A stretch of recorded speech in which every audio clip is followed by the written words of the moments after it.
welcome back to another episode of the Digital Pen Pals podcast. I'm your host, Zach Schertz. I'm an artist, content creator, and videographer.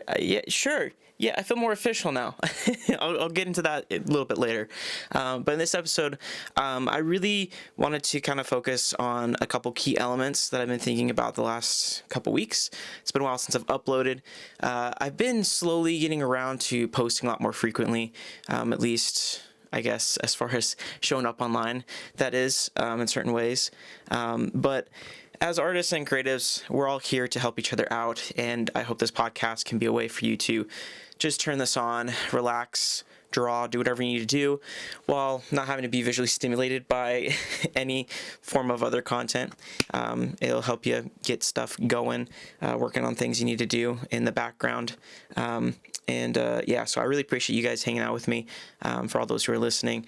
And I hope you guys can feel free to also to comment any questions or ideas or things you might have, that I can keep discussing in these episodes. I've been really kind of thinking a lot about how to structure these episodes, but I really like the authenticity of just feeling like I put a camera on and just kind of talk about whatever relevant topics I feel are important to me at the moment, because I know if they're important to me, they might be important to you as well. We're all in different points in our journey as artists here, and I really hope that you guys feel like this is a little fun community to be part of. And so in today's episode, I want to talk about a few things. One of the things is kind of like where I'm at personally, because, no one really cares, but also we're on the same path and journey, so it's always interesting to hear someone else's perspective. And I only have my own, so I'll be sharing just a little tidbit of that on what's going on with myself personally as in my career and what I'm doing now. And I also want to talk about how to define yourself as a professional artist, because I think that's really important, and also how investing your time on the internet is ultimately probably worth it, and why it might not be too. Anyway, we're getting into it. But I first want to start off with something that I think is pretty interesting that I've actually made a video this week currently on it. It's about how to define yourself as a professional artist or whether you're amateur. There is a technical definition of what it means to be a professional, which I learned about later from some of my friends, and didn't realize that I was kind of in the wrong when I made the video, in a way, factually. By definition, or let's take it back to the context. I made a video about how being an artist doesn't mean you need to define yourself as... My dog wants out of my room, sorry. My door was just barely close enough where she couldn't leave. She always does that when I'm recording something. It always happens. There's always a dog that wants in my room, or a dog wants to leave my room. That's just how it operates with pets. But anyway, back to the video. I feel like I want to call myself a professional artist personally. I know a lot of other artists do as well. They feel like, what is the difference between being an amateur and being someone who is a professional? And I found it kind of an interesting subject, so one night I just decided to turn on my camera. This is how I usually record a lot of my videos, because I've just gotten a lot of practice in, where I just flip it on, and I definitely edit it down, so I edit out any pauses or hesitations, because I'm still thinking about what I'm saying, versus a podcast. I can kind of just speak, and it usually is okay, because it's if I feel like I treat it like live streaming. When it comes to video work, it's a little bit different, because I just kind of will pause. I'll sit there on camera and just wait and be like, what other tidbit of something could I say? And then I usually splice those together into my short form videos most of the time. With this one, I kind of talked about how we kind of put a lot of value on people who are professional, who get commissions, who make money from their work. I personally don't really make money. I technically kind of do through TikTok. Maybe I get a penny a day through whatever couple views I get on TikTok a day. But really, it hasn't been very surmountable. There's a few areas of my creative work that I have made money from that's been more significant. As an artist, I went to school for art. If you don't know, I studied art and illustration at BYU Idaho, and I felt kind of like this disconnect where I love doing video work. It's something I'm passionate about. I love the concept of YouTube. I love the concept of just being able to film something, put it out there without any barriers. There's no like corporation to say, hey, you can't post that video because you made it, like we have to distribute it for you or something. But there's people that are, you know, distributors like YouTube or just the internet in general, where you can just make a video and post it, you know, as long as it doesn't go against guidelines. And, you know, if you're posting obscene stuff, then obviously it's not going to make it. But, you know, 99.9% of everything's going to be posted and shown with those who, and given a shot with those who would resonate with the type of stuff you're making. And so I had this disconnect where I wanted to be an artist since I was a kid. I wanted to potentially make like my own TV show. Like, you know, everyone has those dreams. Then it was to have a webcomic when I was in college. I learned about webtoons. That was my next little dream. And then also maybe a YouTube channel. And so I've kind of grown up with the disconnect between the two, where I have these two things that I love. They're both creative things, but they're definitely both different. And, you know, it's kind of one or the other. If I put my time into both of them, it kind of doesn't quite work. Like, it's either one or the other is going to work out if I put the effort into it. Anyway, so I've had struggles trying to figure out if I'm a professional artist, because I mean, I went to school for it. I have gotten a commission, at least one commission, and I've sold some stickers from it. So technically I am a professional, because I have made money from it. And this is something that was brought up to my attention by some friends, kind of questioning me about it. And I realized that the definition of a professional is, let me pull that up real quick, relating to or belonging to a profession, which, you know, a profession being a career that you are following, which means you are making money from it. So to be a professional, by definition, is to be in that career. So you're also making money. That's also like just a connected relation, because if you have a career, you're obviously making money from it because it's a career. That's what careers are for, right? You're usually not making something. You know, if you're not making money, then it's not really a career. It's just like a hobby or like a pastime. So in that sense, you could be mediocre. And so that was my complaint with that definition, where I felt like, just because you're not making money from it, does that make it so you're not professional? Because I feel like that term is used a little bit more loosely amongst artists. We feel like to validate or to like value ourselves, it feels horrible to be like, hey, like I am not making money from this, so it's just a hobby or a pastime. And to say it that way makes it seem like you're not good at what you do.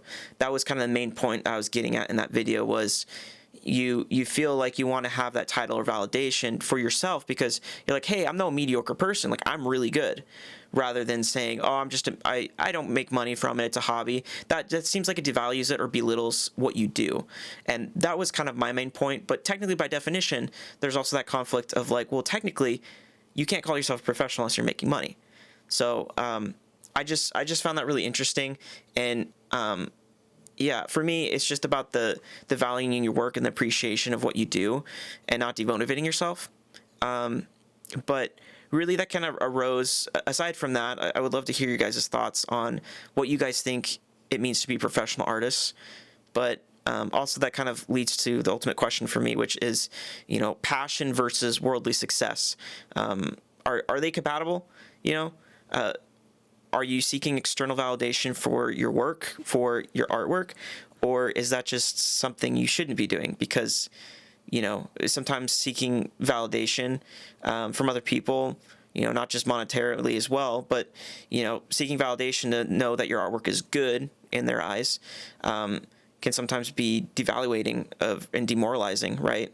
And it can turn what you've considered to be a joy or a great pastime in your life or hobby, which, you know, I know how devaluating those terms I just said kind of were, how I feel they are sometimes to say those things about your artwork.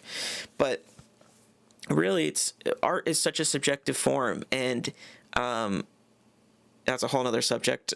But you know, artwork can be defined as like a lot of different things, and just because one person doesn't like or resonate with what you're making, you know, hundreds of other people on some other side of the universe totally will. And you know, it's tricky. And so it also monetizing your work and things can make it so that your artwork isn't like as fun. It kind of sucks the joy out of it because you're creating to be successful in the eyes of other people, to what they like. You're appealing to what they like. The same thing happens to me making videos on TikTok or YouTube or anywhere. I have been in different situations where I have just made videos to appeal to a wider audience or to appeal to a specific audience. And I go where the views are. And in other ways, you could go where the views are, or you could go towards the route where the money is, you know? There's this interesting video that I saw online, actually just tonight, before recording this, that kind of sparked some of the thoughts from this episode of today's podcast. And they were talking about Webtoon and a lot of the different, I guess, just negative things about Webtoon and how, it's kind of a controversial opinion that they had said, but obviously a lot of people were responding to it. It was a channel about honestly, it's about as big as mine. And, they got like 200,000 views on the video and a lot of artists commenting, people that were part of the community, readers, creators on Webtoon alike. And it just goes to show that, it's just interesting how when you put money and getting discovered into the equation of artwork, it kind of changes things. And a lot of artists on Webtoon, this is kind of an interesting side subject to connect to like what I'm talking about here, is they were mentioning how in their findings that a lot of Webtoons that do well are romantic ones that have some sort of relationship or love interest in it as their main theme. That's like the main storyline, versus others who have that as like a subplot, or, that's not the main bread and butter of the series of their Webtoon, then it tends to not work. And as far as where the money is, just like TV executives and other things, like that business has to be profitable. And so what they do is they seek after the things that are most viewed and most like read. So they'll go after the Webtoons that are about romantic relationships or that are about a love story before they will about like any other type of story. And it's pretty interesting. I thought that was pretty valid because I haven't been a huge reader of Webtoons lately, but I was for a year or two a couple years ago. And the Webtoons I read there was one that was a romance and one that wasn't. Both pretty successful in my eyes, but it was pretty interesting to kind of see some of the evidence and kind of see how like that money and that business is kind of shaped what comics get seen and what don't. So I don't know. It's a really interesting conflict that I don't really have a conclusion with. Just to bring up the idea and the thought and the discussion with you guys to like what does it mean to be a professional artist, and is it devaluating your work, or like what you creatively would do is influencing you negatively? It could be a positive influence. The money and stuff could also be, on the other side, a way to keep you motivated to keep doing what you're doing.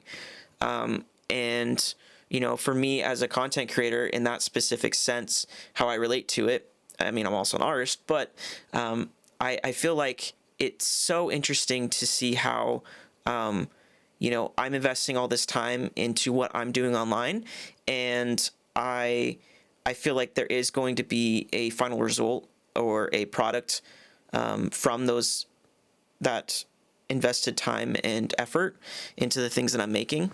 Even this podcast right now, I enjoy doing it, sure, but I do think that there is a place, hopefully in the future, where this does end up being a portion of how I can, live more comfortably with multiple sources of income. Not that it's not only something that I want to do, but also something that I view as an investment towards my future, right? Something that can help me be led to more opportunities in the career that I'm choosing as a content creator and artist, and just making something that I love making. So I'm just curious to see what your guys' thoughts are on that. I know that's kind of a whole jumbled mess, but I thought it was worth discussing. But yeah, it's just so tricky, and it's something I've thought about a lot, and I view myself as a professional in both cases almost, because I have made money from both sides of my interest, as far as like doing wedding videos, photography, and also having gotten at least one commission and selling some art stickers and merchandise on my art shop a while ago. So I don't know, it's tricky, and yeah, I don't know, it's really weird. And I also kind of want to jump into this next point that I have, because I think these 2 points relate pretty heavily. It's just some thought juice to get the juices flowing. But as far as I was talking about investing my time and energy into things that I'm not currently making money on, which is, right now, not making money from YouTube at the moment, not making money from the podcast, not making money, a penny a day probably from TikTok, which is fine. But at this point, I have not really. I'm motivated by the idea that the stuff I make can get monetized, but isn't necessarily why I'm making it. I'm making my stuff because, hey, it's really cool, and I want to keep improving and getting better at it and making something I'm proud of. And the money is something that's like, hey, that would be a cool secondary thing, but yeah, it's just something you have to think about as an artist with trying to make a career in this industry, because it's just pretty hard to find one job that will pay the bills as a creative person. And not this day and age, content creation is huge. So that's my perspective, where I'm going and why I'm pursuing this direction. Because I feel like for me, I can't really find my place as an artist anywhere else except for through social media, with my other skills that I have with videography and knowing how to make good videos and how to talk to camera, which I've practiced a ton at. And so those things for me mix pretty well. And I think that's kind of the direction I've been leaning towards for a long time, is trying to merge the two somehow. So as far as investing your time and work online, I think that's really important. I think anyone who is in this creative space as an artist or someone who creates anything from any sort of medium, I think it's important to create and post online. Not only is it a motivation to keep going, because you do have that motivation to post because you're showing other people, because of the potential for it to get seen, for it to lead to other things, to maybe commissions. Because basically every time you post, it's almost like a form of advertisement, right? I used to work in marketing and graphic design and other things. Wasn't very good at it, but the principles that I learned there were pretty important about advertising and SEO, search engine optimization, just posting, advertising, things like that on social media, and how important it is to be seen frequently, so that way you're in the forefront of people's minds when they think of, oh, let's say air conditioning company. You see their posts so frequently, or you engage with their posts or something, and you have air conditioning problems all of a sudden. I knew who to call because their logo or whatever pops in your mind first. And so, yeah, for me, there's people and artists that I follow that I see their face online, and my mind sees their art style. I know who they are because how their art style is. There's lots of people online that I have not seen their face before. People who have showed up to live streams that I don't know their face. I may have seen it once, maybe, but despite that, I associate their profile picture or their artwork and their style with themselves. That's how I almost visually and mentally identify them and remember them. And so I think it's important that posting your artwork online is seen as a way to be like a market for yourself. So and that's a pretty tricky thing to do.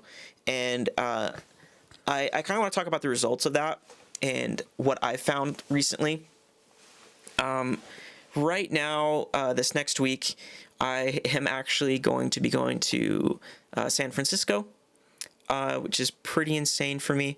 I'm pretty excited about it. The next episode will actually be an interview with my friend who happened to hit me up on Instagram that I follow. I love his stuff. and we'll get to learn more from him next week as I interview him, which I'm very stoked for. Which is why I have this new mic setup, so I can be a little bit more mobile, because I'm going to be away from home, and this is going to be the first podcast that I will be doing in person, so I'm very excited for that. But anyway, he hit me up and asked me if, I did video work and stuff for weddings, and I was like, yeah, and asked me to help him. It's called second shooting, which is assisting, being, a second camera, and I was like, yeah, 100%, I would love to do that. And so I got the opportunity to do that. And now again, I don't quite know if he's seen a lot of my films, wedding films I've done, or a lot of my other work, but I know he has seen some of the things as, I'm trying to do YouTube and stuff. I've been posting everywhere, everything I do everywhere on all social media platforms. So I know that he has seen a few of my things, but just knowing that even if it was unrelated, the videos and things I was posting, I was put on his radar to ask, to at least be like, hey, do you do wedding stuff too? Just, he knew of my work and the quality of the stuff that I've done. And, even if it wasn't completely related, it did lead to something. And that's something I've been like super excited about and grateful for. And it just, for me, that's a testament of posting your work online is like, it's an investment, and it doesn't mean it's always going to pay off. I've been doing it for years and years, and just now I've gotten a couple opportunities from that. And so for me, that's huge. And I got this gig, and honestly, to me, an experience that's going to be invaluable and memorable, which I'm also planning to make a kind of a full-length video of this on my main YouTube channel. So stay tuned for that. I kind of want to share that experience. I'm going to be trying to film as many clips as I can while I'm down in San Francisco. I'm very excited, very excited. And also leading up to this other little opportunity I got. I have a family member who has another sibling who has started a YouTube channel, and they're pretty serious about it, and they've put in some work, and they've gotten some pretty good results for being a very fresh YouTube channel, and they don't know much about video work or YouTube or any of that social media space, because they're just not part of that demographic that watches YouTube all the time, or like knows the ins and outs per se, I should say. And so less from posting on my stuff online, but just being in this field. My sister-in-law was able to recommend this sibling of hers to reach out to me for consulting on YouTube, and again, that is going to be a paid gig, which is really cool. And and I don't know if a lot of these things are going to be like consistent, if this is just a one-off. Maybe I'll just have this one opportunity, and then it's going to go quiet for a long time before any other opportunity pops up for me. But yeah, with this consulting job, it was really cool. I'll be able to kind of help them explore the YouTube channel, because it's all I think and dream about is just YouTube. I love it. And so I know a ton, and I took a lot of notes to maybe propose things that they could do to improve the channel with production and with other things that doesn't overcomplicate it too much for beginners. Because, being on YouTube, you just need to keep posting videos, not worry about all the little tiny details. But it's something I love doing and I know a lot about. So for me to be able to be paid to actually share what I'm passionate about and be like, hey, this is what you do to improve your channel and stuff. And just because, my family is very aware of my passions in life, and maybe not from posting exactly, but in another sense, because I kept presenting my artwork to family, friends, and online, it has led me to some other opportunities that could potentially be life-changing. I don't want to jinx it, though, because like I said before, I do have a little PTSD of things not working out, which has happened to me before, where I got a job as a YouTube editor, and that lasted for about 5 weeks before, due to not in my control, other outside influences didn't make that possible anymore. So that was depressing, and so I feel like I have a little bit of I guess I'll call it like a little situation trauma from that, and I have a little PTSD from that. So as hopeful as I am for these opportunities, I do get nervous, and I'm like, well, yeah, but something's going to happen. That's the back of my mind, my anxious mind. But I'm very, very hopeful for even this one-off experience that I could have with these couple opportunities so far in life. And I think us as artists should also just focus on, the one thing. Maybe it won't lead to a million other things or lead to the breakthrough of your life, but, it is a positive, good thing to happen in your life. Getting that one person to say, hey, can you make me something for like $30-$50? Yeah, I'll totally draw you that. That'll be awesome. And, yeah, or maybe they'll fly you out to San Francisco and you get to learn and work with someone you admire, which I get to do this next week. So I am so excited for that. I'm just completely open to a lot of different opportunities coming my way, because I feel like the more things I explore, the more sure I will be in the career that I'm choosing, because I know that the things I am choosing are exactly what I want. They're not things that, oh, I thought this was cool in my head, but now the reality of it I don't like. So I get to explore doing these different things and experiencing the career fields, as far as being an artist and also doing wedding videos and photography, which is another kind of like dream of mine the last few years. I've kind of thought about it, and last year, as many know, that's when I started doing wedding films for some friends and family. And now I actually get a legitimate, not that any other wedding hasn't been legitimate, but a really big opportunity, a really cool opportunity that's a lot different than what I've had before. And I've made like 6 wedding films, and I mean, that's the investment I've put into these things, posting as much as I can, practicing in YouTube videos as well. Not just that, I've tried all sorts of different venues of creativity that involve improving my video work, and they have paid off at least this one time, and it's been awesome. And lastly, I just want to thank you guys so much for even listening to this podcast, for watching anything that I ever make. It literally means a ton. I recently have started streaming again on YouTube. Again, I'm doing that every Tuesday at 8 p.m. At this current time, unless that changes. But for the indefinite future, I don't think that will change for a very long time. But every Tuesday at 8 p.m. Arizona Standard Time, or not Arizona Standard Time, Arizona time, 8 p.m. Arizona time. So you have to translate that to your time zone. But I'll be streaming every Tuesday at 8 p.m. Arizona time. And we do cool art prompts and cool challenges, and they're very community focused, because this year I'm trying to prioritize myself in trying to help other people as much as I want to grow my own career. I do want to have those helpful and very edifying conversations with people, whether it's through live streams or through podcasts or through anything. And I hope you guys can join us there. And it's a good time. We have like an hour and a half to either do a prompt challenge, or sometimes we trade OC characters and do them in our own style. It's just a really good time, and I hope to see you guys there. I definitely think I want to make another episode talking about streaming and just in general, because I've had quite the experience with it in the past, and that's why I stopped streaming for the longest time on Twitch, and now I've switched over to YouTube, where I think I'll be staying for the indefinite future, as I try to grow my own YouTube channel and figure it all out along the way. And just know that everything that you invest in is worth it. Even if you feel like you're not where you need to be or want to be, you'll get there.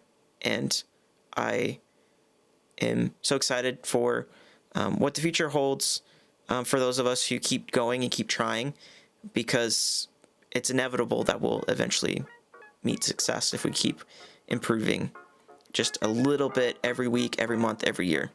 And so thank you guys so much for watching, and feel free to commentate your opinions and your thoughts on this episode. And yeah, I'll catch you guys in the next one. Peace.